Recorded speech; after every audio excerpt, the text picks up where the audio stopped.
I think this is a central problem for our time and for the decades to go in front of us, the decades to come in front of us. The key person here is David Chalmers, who is a philosopher from Australia, who, by the way, I did not know was right here in New York. He is in the New York University, in the New York University's Brain, Mind, and Consciousness unit. He is important in part because he's the one who coined the term the hard problem of consciousness. Now, let's talk a little bit about that. You see, consciousness, it would seem, should be a very central area of investigation for science. After all, the fundamental thing about us is that we are conscious beings. Everything happens in our consciousness. Our life is basically our consciousness. And yet, it's very interesting to note that science has actually not been interested in the problem of consciousness for a very long time.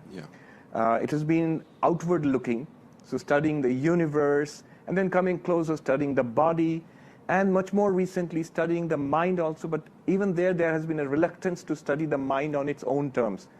There's a tendency to study the mind as brain, study the mind as behavior. It's only in recent times that consciousness itself has become a serious area of scientific research. Partly encouraged, I think, by the availability of a wide array of new technologies which allow us to study the brain in depth. Now, David Chalmers, he coined the term hard problem of consciousness in this context. He said when we investigate consciousness, as in our study of brain science, he says that it divides neatly into two kinds of problems.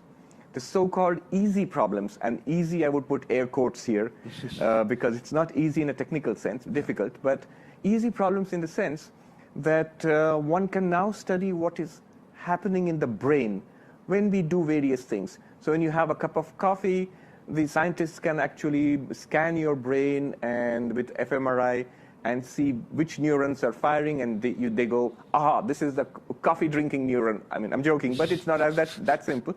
But basically, mine's active right now. Basically, it's a science of correlations. You do something, the subject does something in his or her conscious life, and the scientists see what the brain does corresponding to that. So in principle, it's a simple thing to do. Whereas there is a very different kind of problem in consciousness, is how it feels like to be conscious. You see, consciousness is the only thing which has an inner and an outer dimension. For example, there is a cup on your table, and the scientist can study it at the level of matter, at the level of physics, at the level of chemistry, at the level of objects. The scientist can study it, and that's the only thing to know about a cup. There is nothing, as far as we know, what it feels like to be a cup.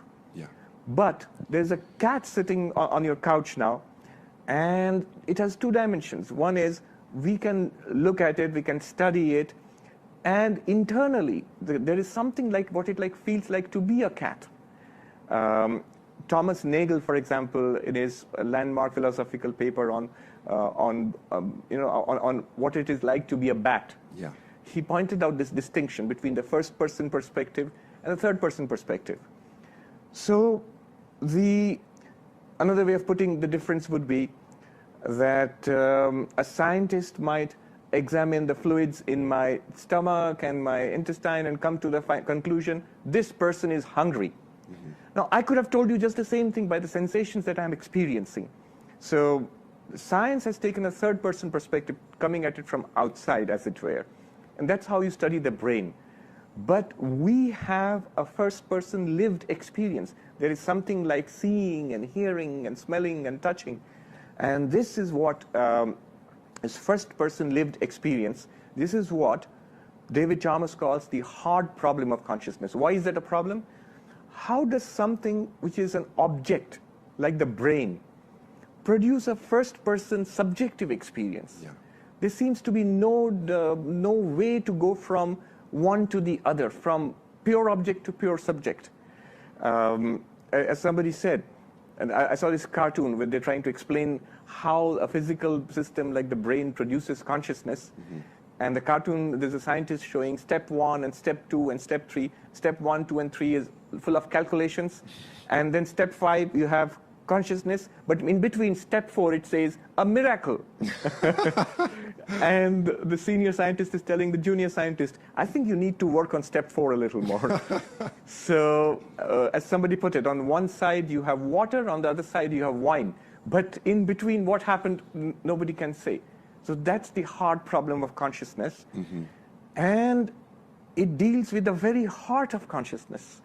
Because this first person's lived life which we have, this is our whole life. Our whole life is this first person movie we have.